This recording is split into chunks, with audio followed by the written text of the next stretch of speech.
सारी योजनाएं आज जो कला को जानेगा, जो कलाकार होगा वो जाने। तुम्हारे प्यार का मारा है दोस्तों, होता है मेरा नाम तुम्हारे ही नाम से। अगरबत्ती बेचता, पैसा नहीं था पापा को इलाज के लिए। बेचारा न जाने किस पे आएगा। कलाकार में जीके में दोनों का नाम आता था, मास्टर तरुण और मास्टर टीम में लगातार 4 साल से। हेलो वेलकम, मैं हूँ आरजे सुरभि और आज एक बार फिर से बहुत बहुत स्वागत। शुरू से ही मैंने बताया है कि जो लाइफ कैनवास है, जिंदगी का जो कैनवास है, उस पर जो स्ट्रोक्स होते हैं, जो शेड होते हैं, उसको लेकर हम लोग आए हैं। Next Gen Computer presents Life Canvas with Surbhi. हमारे साथ शख्सियतें होती हैं, कुछ ऐसी हस्ती होती हैं जिनकी जिंदगी में इतने रंग है, इतने उतार चढ़ाव है कि उसके बारे में जब हम बातें शुरू करते हैं तो लगता है कि अच्छा, यहाँ से शुरुआत हुई और बात यहाँ तक पहुंची। कैसी जर्नी होती है, कितना स्ट्रगल होता है, कैसे सक्सेस मिलता है, इस पर करते हैं हम अपने मेहमानों से बातें। आज ऐसे ही एक खास मेहमान हमारे साथ हैं। उनको तो देख के ही हम लोग इतना कलरफुल फील करते हैं ना, हर वक्त आपको वो रंग में नजर आएंगे और अलग अलग रंगों में नजर आएंगे। कहने के लिए राजनीति से जुड़े हैं, लेकिन राजनीति में होते हुए वो राजनीति में नहीं है। वो है कला को समर्पित एक नाम। जी हाँ, मैं बात कर रही हूँ कला संस्कृति प्रकोष्ठ बीजेपी बिहार के प्रदेश अध्यक्ष श्री वरुण कुमार सिंह। बहुत बहुत स्वागत है आपका। नमस्ते। नमस्ते। सबसे पहले तो ये कि आपको तो देख के हम लोग ऐसे खुश हो जाते हैं। एक वाइब जो आती है ना कि एक बड़ा पॉजिटिव आदमी है जो हमेशा हंसता खिलखिलाता गुनगुनाता रहता है, तो ये बहुत अच्छा लगता है। ये तो अभी आप हैं। अब हम ये जानना चाहेंगे कि आपकी बचपन की शुरुआत कैसे हुई। छोटा सा जो वरुण था, जो हाफ पैंट पहन के स्कूल जाता था, वो कैसा था? बचपन तो हमारा गांव में बीता। हमारा गांव बगल में से पूरा गांव है, गौरीचक के पास। वही बचपन बीता और बचपन में शरारतें तो होती रहती थी। अब क्या होता था कि जब घर में बाहर में कुछ झगड़ा झंझट करते थे अपने दोस्तों के बीच में, तो होता क्या था कि अब मान लीजिए किसी से लड़ाई हो गया तो मार दिए। अगर मार दिए, अब वो क्या होता था कि जब उसका पिटाई किए तो उसकी दादी उसको पकड़ के मेरी माँ के पास लेके आता था। अब मेरी माँ अपने आप में बहुत मजबूत लेडी थी, बोल्ड लेडी थी। अब बोल्ड का मतलब आपने बताऊं कि उस जमाने में वो सारे हथियार चलाना जानती। वाह, क्या बात। और जब मेरे घर में डकैती जब हुआ था तो 2 डकैत को स्पॉट डेथ हुआ था और वो गोली मारी थी। अरे बाप रे। और सरकार ने उन्हें अवार्ड भी दिया था, तो अपने आप में बहुत मजबूत थी। अब मान लीजिए किसी दोस्त से हमारी लड़ाई हो गई, अब उसको पकड़ के माँ के पास लेके आता था। अब माँ के पास जब लेके आता था, देख तोहर बेटा जो है, मतलब जो हम लोग को मगहिया भाषा था, देख तोहर बेटा के बड़ा मने मर को है, ऐसे कर।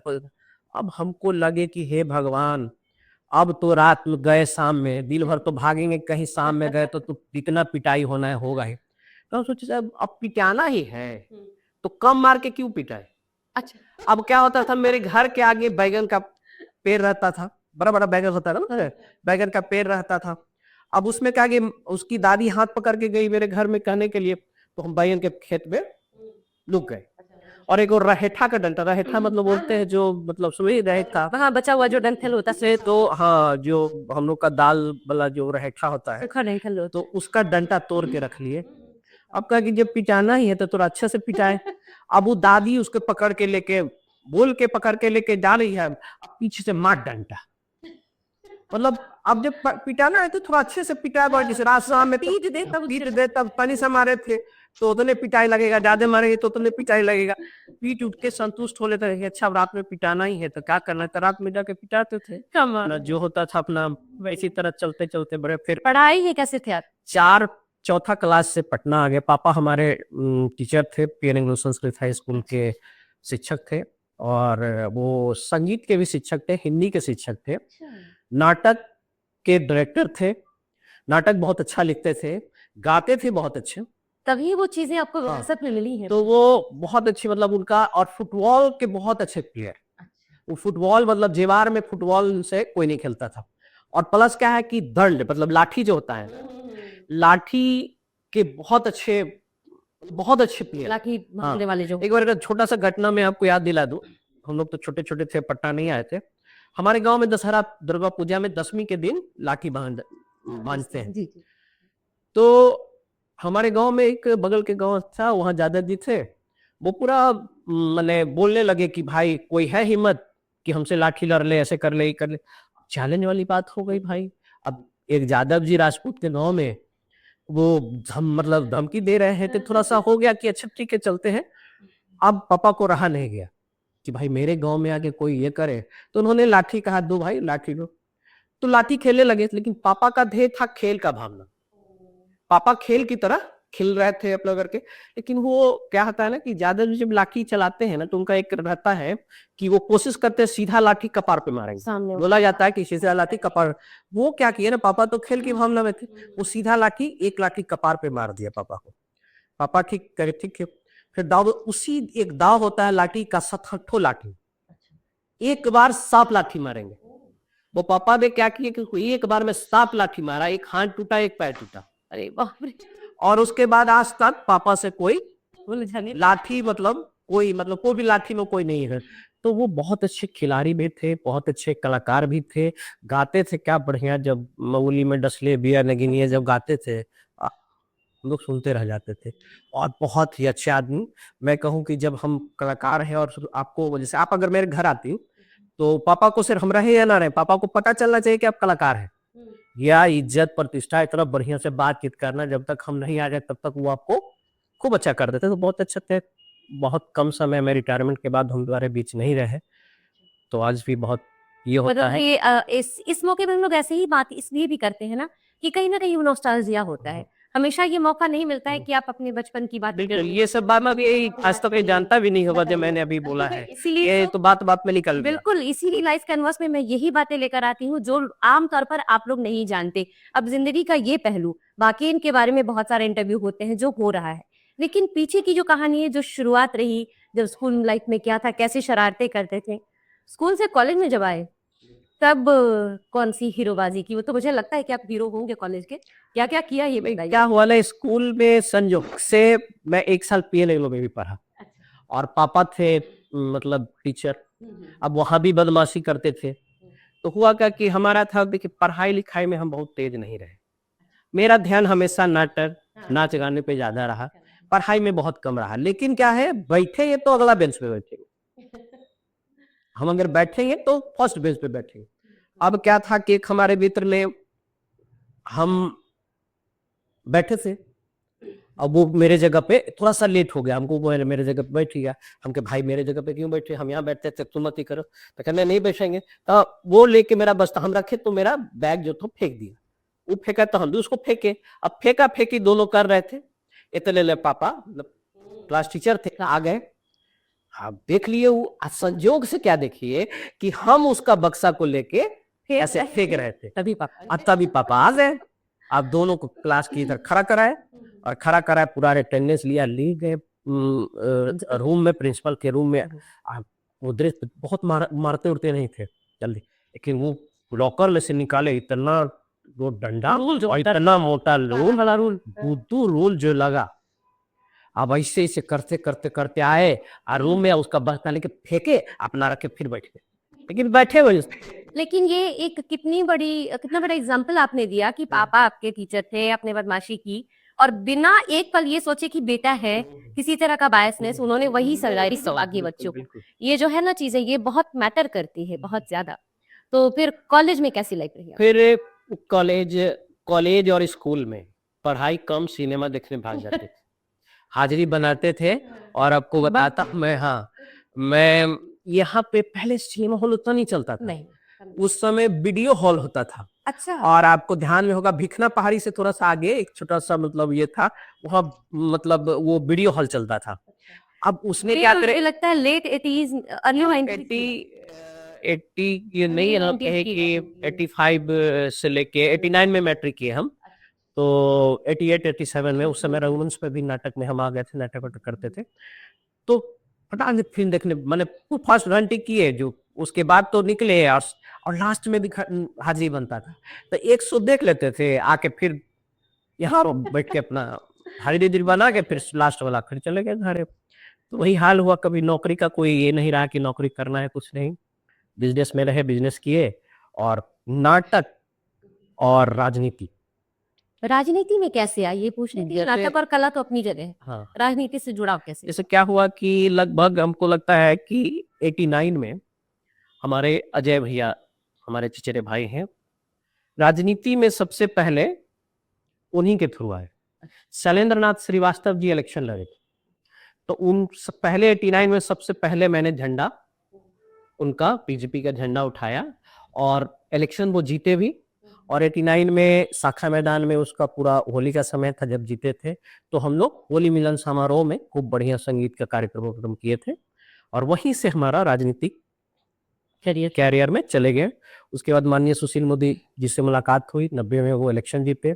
मैं बहादुरपुर में रहता था, बहादुरपुर से बहादुरपुर हाउसिंग कॉलोनी गए, तो 91 में मुझे बहादुरपुर हाउसिंग कॉलोनी का सेक्टर अध्यक्ष बनाया गया। उस समय हनुमान नगर मंडल था, बड़ा मंडल था, एक मंडल 5 साल का होता था, तो 2 बार मुझे सेक्टर अध्यक्ष बनाया गया। 91 में मुझे सुशील कुमार, माननीय सुशील अब हमारे बीच नहीं रहे, हमारे गुरु है राजनीति के, हमारे बीच नहीं रहे, आज भी उनका हम लोगों को सब सिखाया हुआ उन्हीं का है राजनीति में कैसे।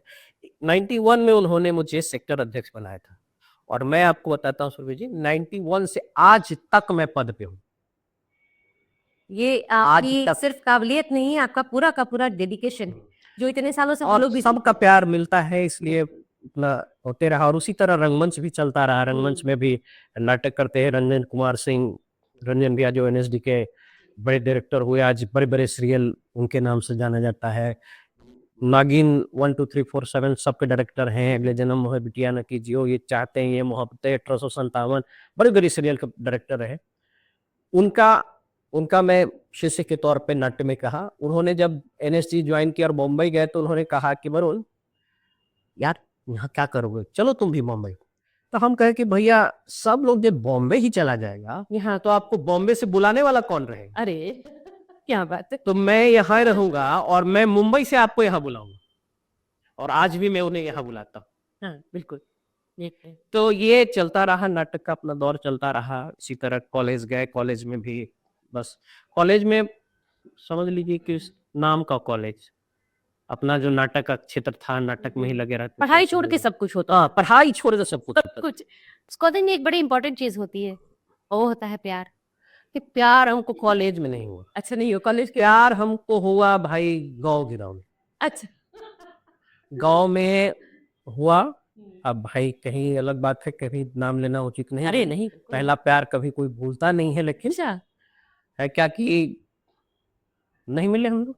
बड़ी बेबाकी से जवाब दिया इन्होंने, नहीं तो लोग छुपा जाते हैं। हाँ, बड़ा क्या, बड़े अच्छे से, मतलब ये मेरा बड़ा पर्सनल सवाल होता है इजाजत के साथ कि शादी जो हुई कैसे हुई, लव मैरिज है या अरेंज है, या पहला प्यार जैसे भूल नहीं सके, पर हाँ संयोग की बात है। तो फिर शादी कैसे हुई?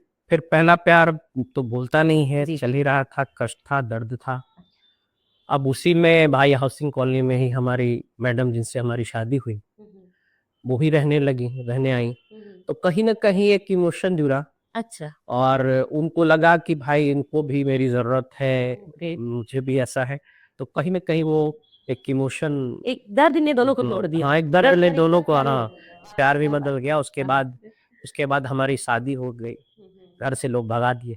अच्छा क्यों? चूंकि इंटरकास्ट मैरिज थी, उस समय थोड़ी हाँ, बड़ी बात तो घर के से मार उड़ के सब भगा दिए लोग। तो भगा दिए, तो हम भी कहे कि ठीक है चलिए। उस समय अगरबत्ती बेचते थे। मैं आपको बताऊं कि मेरे पापा जी ने एक साइकिल खरीदा था, रेलवे साइकिल, 200 रुपया में सेकेंड हैंड। एक टीचर से ही उन्होंने 200 रुपया में सेकेंड हैंड साइकिल था, ढन ढन ढन करता था, उसको हम चलाते थे। साइकिल से ही रंगशाला जाते थे, नाटक करते थे। मतलब ब्रेक के सिवा गाड़ी में, अब दूर से ही पता चल जाता था। जब हम रिहर्सल में आते थे, अच्छा वरुण आगे का झोला लेके अपना ऐसे करके रिहर्सल में चले जाते थे। और वो दौर, उसके बाद हुआ कि भाई रोजी रोजगार करना है तो कुछ तो करना होगा, तो अगरबत्ती बेचना शुरू किया। अगरबत्ती बनाते थे, कुछ महिलाओं को जो रखे थे, चूँकि हाउसिंग कॉलेज से वो बना के देती थी, हम पैकेट करके, चिनार परफ्यूमरी करके एक नाम था, बड़ा खूबसूरत अगरबत्ती था। ये था कि बहुत अच्छा था, बेचने चले जाते थे घर-घर, घर नहीं, दुकान में बेचने जाते थे। दुकान झोला में लिए साइकिल से अपना जाके बेच-वेच के आए। और एक चीज़ हमने देखा, वो आज भी मैं अप्लाई भी करता हूँ अपनी ज़िंदगी में भी। जैसे जिसको अच्छा लगा वो अगरबत्ती ले लिया, कोई आदमी कहा कि नहीं भाई ले ले, नहीं लेंगे, हम कहा जी भैया प्रणाम। फिर अगला साप्ताहिक बीत रहता था, फिर अगला सप्ताह आता कि भैया अगरबत्ती ना कहाँ भैया ला लेंगे जाओ, जी भैया प्रणाम। एक जवाब ले देते थे, अच्छा, प्रणाम करके निकल जाते थे। 2 बार 3 निकले, हम जाना उनके पास नहीं छोड़ते थे। कि कंसिस्टेंट हाँ, मैं हर बार जाता था, इसका परिणाम हुआ, ओह!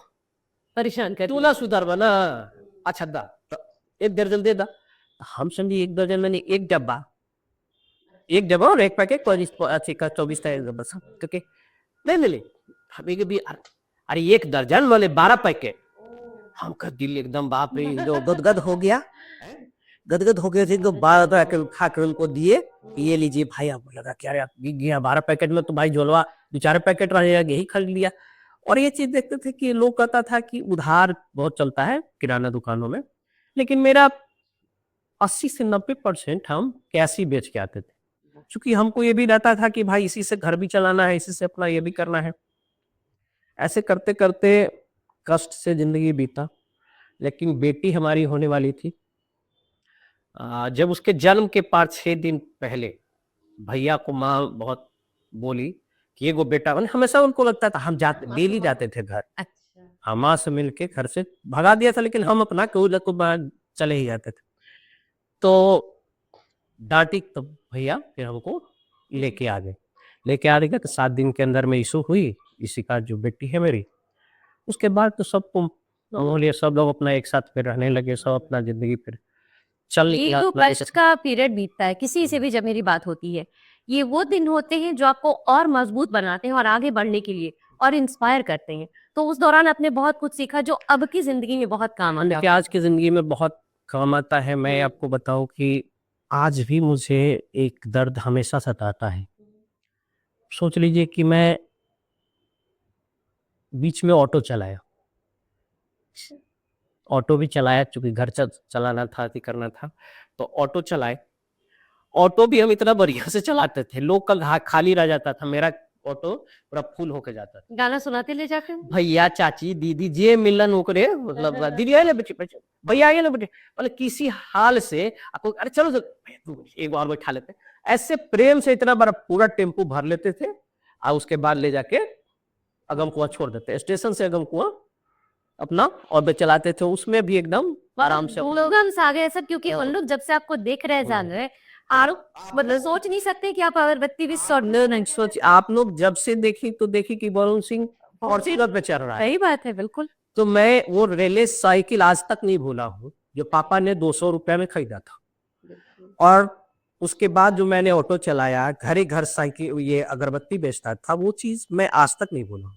और अपनी जिंदगी में देखता हूँ कि भाई जो लोग नहीं मानते बिजनेस व्यक्ति करके, तो वो आज भी मेरा लगन है कि किसी तरह उनको मना, कोई कलाकार अगर कहीं है तो उसको भी उसी तरह से मैं ट्रीट करता हूँ कि नहीं, बना लेते हैं। और आज भी एक दर्द है कि पापा हमारे बहुत कम समय में चले गए। आज मेरे पास पैसा जब रहता है तो मुझे लगता है ये पैसा किस काम का है। जब इलाज के लिए मेरे पास पैसा नहीं था, पापा को इलाज के लिए, तो आज पैसा मेरे पास क्यों?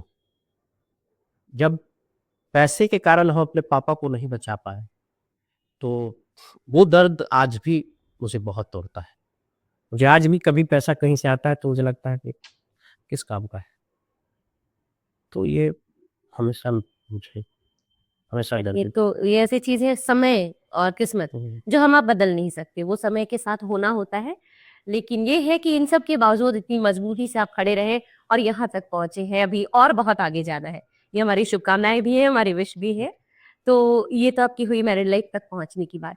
इसके बाद भी राजनीति में आप आए, लेकिन फिर भी राजनीतिज्ञ नहीं है आप, राजनीति से जुड़े हैं लेकिन पूरी तरह से समर्पित है आप कला और संस्कृति के लिए। बहुत कुछ आपने किया है कलाकारों के लिए। तो ये जो योजनाएं आती है, किस तरह से आप इसमें इन्वॉल्व होते हैं? चूंकि मैं एक कलाकार हूँ, हाँ, बिल्कुल। मैं खुद कलाकार हूँ, तो कलाकारों का दर्द समझता हूँ। और मैं हमेशा कहता हूँ कि मैं कला और कलाकारों के लिए ही समर्पित हूँ। कोई भी कलाकार कभी भी मुझे आवाज़ दे सकता है, मैं हमेशा उनके साथ रहता हूँ। मैं हमेशा कहता हूँ कि आप अपने सुख में मुझे बुलाइए या ना बुलाइए, भगवान ना करे कभी कोई कष्ट हो, दर्द हो, तकलीफ हो, उस समय मुझे ज़रूर याद करिए। और मैं राजनीति में तो बहुत कुछ खोया हूँ।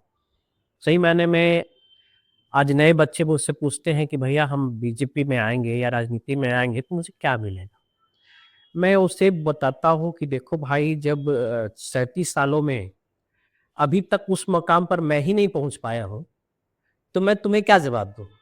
लेकिन हाँ, अगर अच्छी नीयत और से आप काम करें, कुछ भी काम राजनीतिक हो या बिज़नेस हो, तो आपको फल मिलेगा। हो सकता है जिस पद पे मैं आज हूँ, मैं कह सकता हूँ कि देश भर में पहला व्यक्ति हूँ, जो बीजेपी में लगातार 4 साल से प्रदेश अध्यक्ष है। ये तो है। तो मेरी चाहत भी है और लोग मानते भी हैं, और कलाकार आप देखे होंगे कि करीब बिहार के सारे कलाकार हम लोगों से जुड़े हुए हैं, सब लोग करते हैं। इस बीच में मैंने 2 आदमी जो मेरी राजनीतिक ज़िंदगी में कला की ज़िंदगी में 2 लोग हमारे साथ रहे। सबसे पहले जो अजय भैया थे, जिनके साथ मैंने बताया कि झंडा उठाया अजय भैया। अजय भैया को आरजेडी की जब सरकार थी, उस समय गोली मार दिया गया। एक बड़े भाई हमारे अजय भैया को मैंने खोया।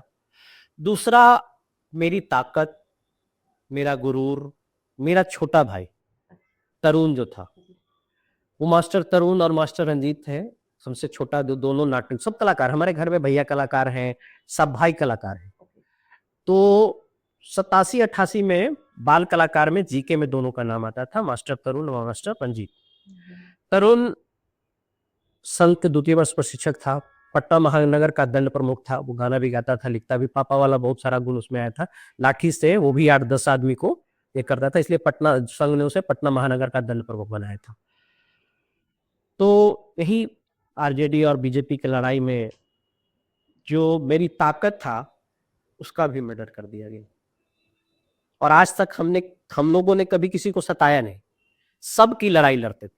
क्योंकि हाउसिंग कॉलोनी के चारों तरफ मतलब सत्ता पक्ष के लोग थे, हमेशा लड़ाई, कभी कभी किसी का दुपट्टा खींच रहे, किसी को तंग करना, किसी, तो उन लोग को सिर्फ प्रोटेक्ट करते थे, कभी किसी पे हम लड़ाई नहीं की। उसे बचाने में सब भोगना पड़ा। तो राजनीति में मैंने अपने 2 प्रिय भाई को खोया है, और वो दोनों की कमी तो नहीं हो सकता है, लेकिन अच्छा ये लगता है कि कला में भी और राजनीति में भी इतने प्यारे प्यारे भाई लोग और इतने अच्छे अच्छे कलाकार जो हमको मान आदर देते हैं, हमको जो प्यार देते हैं। हम हमेशा कहते हैं कि भले मैं एक नेता तो मैं मानता हूँ, हमेशा कार्यकर्ता के भांति ही रहता हूँ, लेकिन कहीं नहीं कि कहीं सब लोगों ने मुझे आगे बढ़ाया कि कलाकारों की बात आप रखते हैं, तो जो मदद हम उनके लिए कर पाते हैं और जो प्यार उसके बदले वो हम देते हैं, मेहनत तो वो लोग करते हैं। जैसे आप कलाकार हैं, मंच आप संभालती हैं, वैसे कलाकार गाते वो लोग हैं, सब लोग करते हैं कुछ ना कुछ।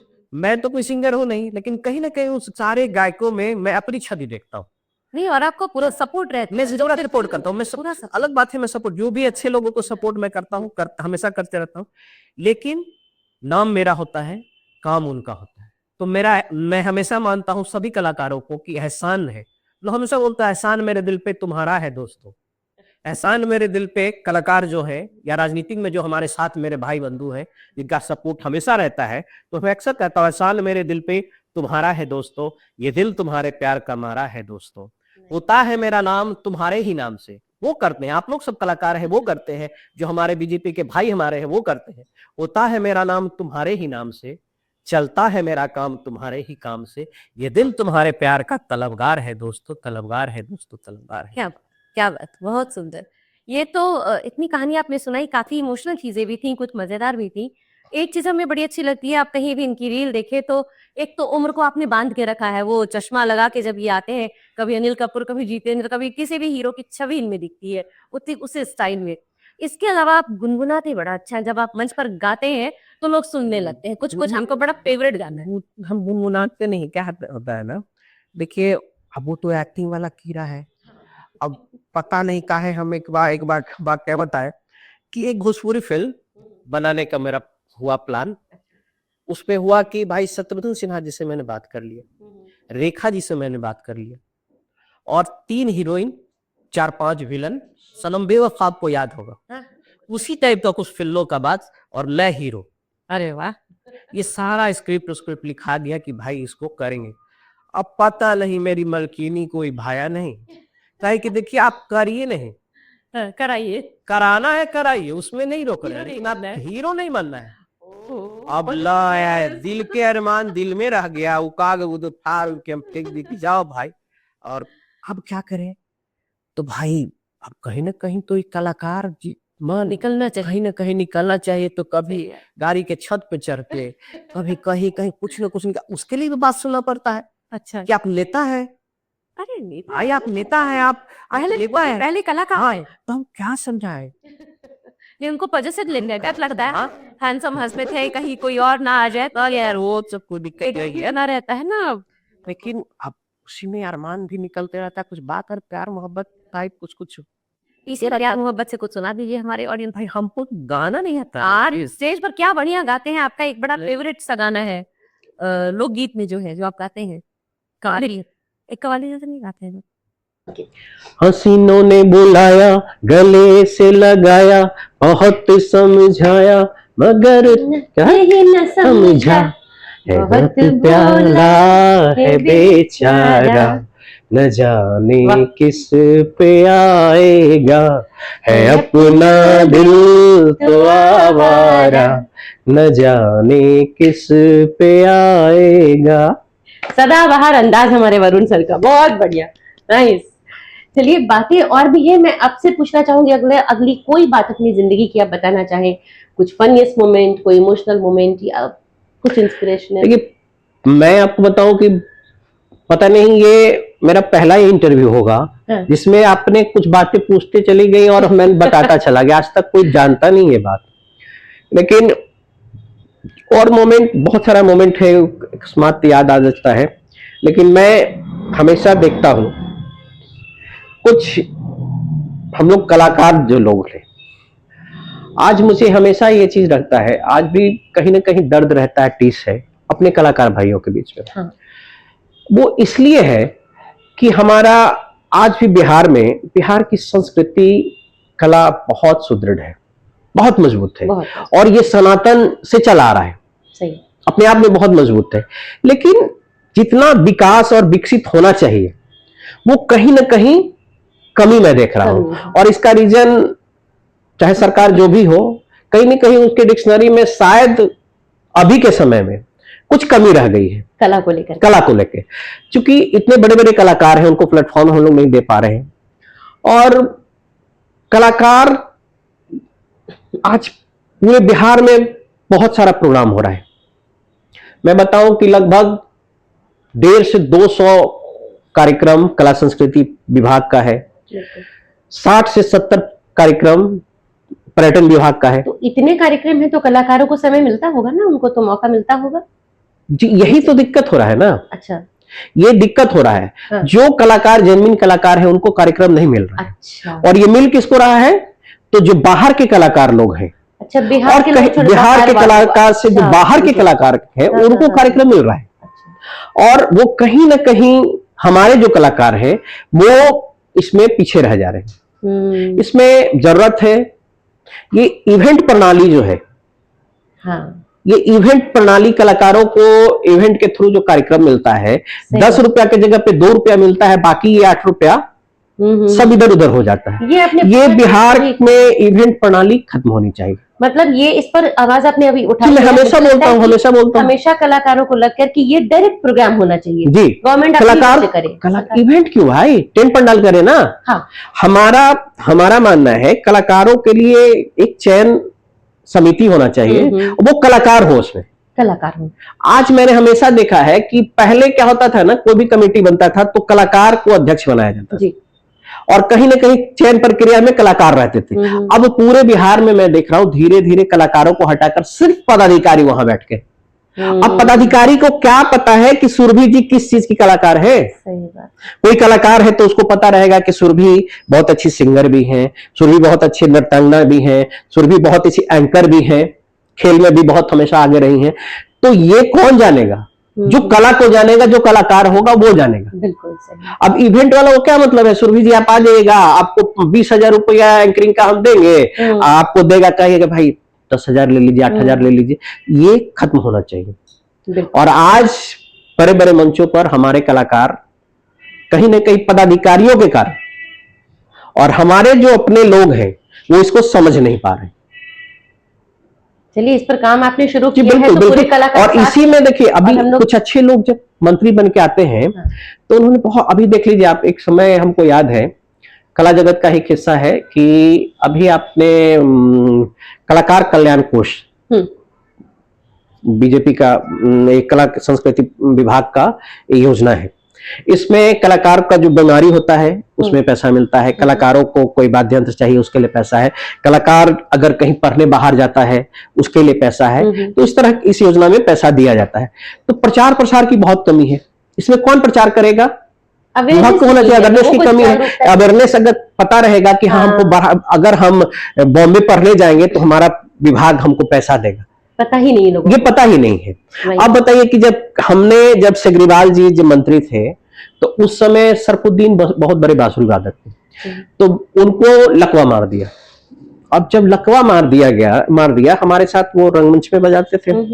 तो मैं जब गया कि सब कलाकारों से कहा कि भाई हम लोग कुछ चंदा उन्दा करके उनको मदद करते हैं, दिन में चंदा उन्दा किए, उसी में कुछ कलाकार एक आध बोल दिए कि तो भाई कमाई खा के धंधा कर रहा है। तो मैंने सबको छोड़ दिया, अपने से जो हो पाया दवाई वाई लेकर गया।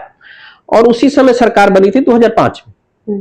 तो सेग्रीवाल जी मंत्री थे, गांधी मैदान में वो उस दिन 26 जनवरी था, आए हुए थे। उनको फोन किए कि वरुण ये इसके बाद हम आ जाते हैं। तो वो आए, जमाल रोड में ही अथी था, डॉक्टर जमाल रोड नहीं, वो खजांची रोड में डॉक्टर का था। वो आए, बैठे, सब बोले कि ठीक है हम इसका इलाज का व्यवस्था करेंगे, सब कुछ कहे। बेचारे विभाग में जब गए तो कोई 1 रुपया का फंड नहीं था जो कि किसी कलाकार को मदद किया जाए। बोले कि वरुण देखो ना, कुछ है ये नहीं है, विभाग कैसा नहीं, समझ में नहीं आ रहा है। फिर भी उन्होंने 30,000 रुपया का एक कुछ व्यवस्था करके एक चेक का कटवा के लाए। बोले कि वरुण ले जाके दे दे। हम कहना 30,000 भी बहुत होता है, जो आप ही कल आ जाइए और कुछ कलाकार भी रहेगा उसके सामने दे दीजिएगा। तो उन्होंने आया, दिए, डॉक्टर से मिल के बात किए। उसके बाद हम लोग विभाग में बैठे और उसके बाद सोचे कि भाई क्या होना चाहिए। सुशील मोदी जी वित्त मंत्री थे, तो उसके बाद हम लोग प्रस्ताव रखे कि कलाकार कल्याण कोष होना चाहिए। उसमें 50,000 रुपया तक बीमारी के लिए हुआ था और वो आज के डेट में 2 लाख तक रुपये हो गया है। और उसमें पढ़ाई वढ़ाई के लिए जो मिलता है वो अलग से। तो ये शुरुआत कराया हुआ है। और मुझे ये लगता है कि कई लोगों को जो अभी भी नहीं मालूम है तो वो इस प्लेटफॉर्म से पता चलेगा। जो आप बता रहे हैं ये चीजें, हो सकता है बहुत लोगों को ना पता हो, तो ये बहुत इंपॉर्टेंट। बिल्कुल बिल्कुल बिल्कुल। ऐसे बहुत सारी योजनाएं। देखिए हमारा क्या है ना, कलाकार और मतलब ये जो विभाग होता है उसके जैसे संगठन का काम भी होता है, सेतु का काम कर रहा है। मैं हमेशा शुरू से ही मतलब विभाग और कलाकारों के बीच में सेतु का काम किया हूँ, जिसके परिणाम है कि बहुत सारी योजनाएं आज पास हो गई है। आपने देखा हो पिछले 7 महीनों में बहुत शानदार जैसे पोर्टल भी बना कलाकारों का। उसके बाद फिल्म नीति जो हम लोग 12 साल से लगे हुए थे, वो फिल्म नीति पास हो गया। फिर आप देख लीजिएगा कि हमने लड़ाई लड़ा था कलाकारों का, कलाकार मिलके ही जो जिला कला पदाधिकारी हैं उनका भी ये हुआ, उनका भी सब जगह 300 जिला में बन गए। उसके बाद फिर क्या है, अटल अभी 25 अपना जिला में 25 जगह अटल कला भवन बनने के 15-16 बन गया और 25 से ज्यादा बनने के लिए अग्रसर है। इसी तरह बहुत सारी योजनाएं जैसे गुरु शिष्य परंपरा जो भी आपने पास कराया, शुरू हुई है। बिल्कुल, ये सब सेतु को रूप में हम लोगों ने काम किया। कहना चाहूंगी इन सारी योजनाओं में बहुत इंपॉर्टेंट रोल रहा है वरुण सर का। ये तो कला से आगे एक और सवाल है कि आगे आप अपने फ्यूचर को कहाँ देख रहे हैं, राजनीति में और कला में जोड़ते हुए क्या सोचा है कुछ आगे? देखिए फ्यूचर तो हमको, मैं अपना फ्यूचर अगर मानूं तो मेरी कमाई तो बस यही है कि जो प्यार है कलाकारों का वो मेरी ताकत भी है और मेरी कमाई भी है। इतना कलाकारों को प्यार मुझे मिलता है, हमको लग रहा है कि अभी तक की याद में अपने खुद से बोलना अच्छा नहीं लगता है, लेकिन मैं कह सकता हूँ, मैं गर्व करता हूँ इस बात पे। आपने देखा होगा पिछले बार सरकार पार्टी से टिकट मांगने की बात होगी तो हमको लगता है 10,000 से ज्यादा कलाकार ने मेरे लिए पोस्ट किया। हमको तो नहीं याद है कि किसी के लिए आज तक पूरे देश भर में अगर किसी के टिकट के लिए कोई इतने कलाकारों ने पोस्ट किया होगा, और सब अपने खुशी से जिसको मन जो हुआ। तो ये मेरी ताकत है। बहुत बड़ी बात है, ये ताकत ऐसे ही बनी रहेगी क्योंकि आप ऐसे हैं, ये बहुत बड़ी बात है।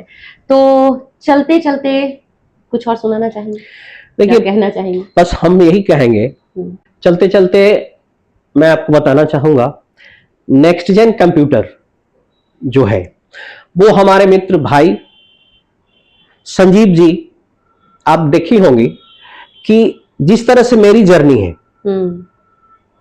उसी तरह से उनकी भी जर्नी है। वो बहुत छोटे स्तर से काम उन्होंने शुरू किया और बहुत समाज सेवा, क्योंकि मैं इसलिए कह सकता हूं कि बहुत सारे कार्यक्रमों में मैं उनके साथ रहा हूं, तो मुझे खुशी हो रही है कि आपका जो ये कार्यक्रम है लाइव कैनवस विद सुरभि, इस कार्यक्रम को वो सपोर्ट कर रहे हैं। बिल्कुल। तो भाई छोटे से स्तर से चल के जब आज वो बड़े हुए हैं, इस लायक हुए कि आपको वो सपोर्ट कर रहे हैं, तो ये बड़ी बात है। और मैं कहूंगा, क्योंकि देखिए कोई सपोर्ट करने वाला अगर नहीं रहेगा, जैसे मैं कलाकारों को हमेशा देखता हूं कि अच्छा ये कलाकार अच्छा है, मैं ढूंढता रहता हूं गांव गांव में, कहीं से कोई कलाकार उसको पोस्ट करता हूं, उसको आगे बढ़ाता हूं, उसको सिखाता हूं। मतलब मैं कहता हूं कि भाई मेरा जो कलाकार है वो परफॉर्मर है, स्टेज पे जाएगा तो अच्छा परफॉर्म करके ही लौटेगा, तो उसके लिए मैं ढूंढता रहता हूं।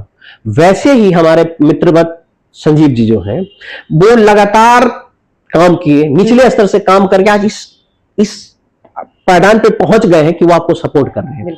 तो आज की जिंदगी में सपोर्ट करने वाला बहुत महत्वपूर्ण होता है, और कभी ऐसे लोगों को भूलना नहीं चाहिए। और मैं चाहूंगा आपके माध्यम से सब लोगों को सपोर्ट कर, मैं ये भी कहूंगा कि आप भी कला और कलाकारों को सपोर्ट कीजिए, और तब देखिए सब लोग काम करता है, सब लोग कुछ बिजनेस करता है, लेकिन एक कला और कलाकार की टीम को सपोर्ट कर देखिए, फिर देखिए जिंदगी का क्या मजा मिलता है।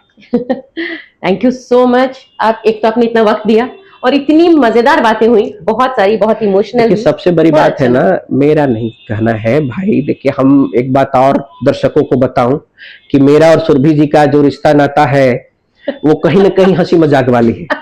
जब सामने वाला एंकर मुझसे समझ लीजिए कि जो कोई नहीं जानता था वो आपने निकलवा लिया, ये भी आप भी नहीं जानती थी, जब हम लोग का रिलेशन पुराना है, हमारे मित्र हैं, उनकी आप साली हैं, तो हम लोग के पारिवारिक रिलेशन है, लेकिन आज बातों बातों में इतनी अच्छी अच्छी बातें निकाल ली। बहुत अच्छा। तो जब सामने वाला बहुत अच्छा जब रहता है तो सामने वाले कुछ अच्छा चीज निकल ही जाता है। बहुत बहुत शुक्रिया। आपके साथ आपके पूरे दर्शक को मेरा प्रणाम। Thank you. Live Canvas Surbhi में ऐसे ही चीजें आपको जानने को मिलेंगी। आप जिस शख्सियत को ऊपर से जानते हैं, उनकी पूरी जिंदगी का वो अनकहा अनछुआ पहलू जो किसी को नहीं पता होता, वो जो शेड्स हैं लाइफ के, वो लाइव कैनवास पे नजर आते हैं। Thank you so much. हमारे चैनल को सब्सक्राइब जरूर करिए, लाइक कीजिए। Next Gen Computer presents Live Canvas with Surbhi. Thank you.